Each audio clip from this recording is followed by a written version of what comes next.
ફરી પ્રયાસ જામનગરમાં ફરી જૂતું ફેંકવાનો પ્રયાસ કર્યો છે, એના વિશે આપ જો માનનીય ગોપાલભાઈ ઇટાલિયા જે બોલે છે, એમની જે વાક છટા છે, એ લોકોના દિલમાં એમની વાત વસી જાય છે.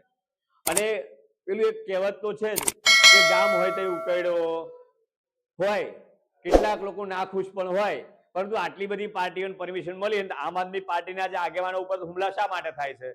એનો સીધો સાદો મતલબ એક જ છે કે આ ભારતીય જનતા પાર્ટી વાળા પાસે કોઈ મુદ્દા નથી અને એમને લાગી રહ્યું છે કે આ આમ આદમી પાર્ટી ક્યાંક ને ક્યાંક ખૂબ મોટા પાયે અમને નુકસાન કરવાની છે, જેના કારણે એમના જ લોકો એવા ઉભા રાખે અને આગળ જ પાછા બેસાડે.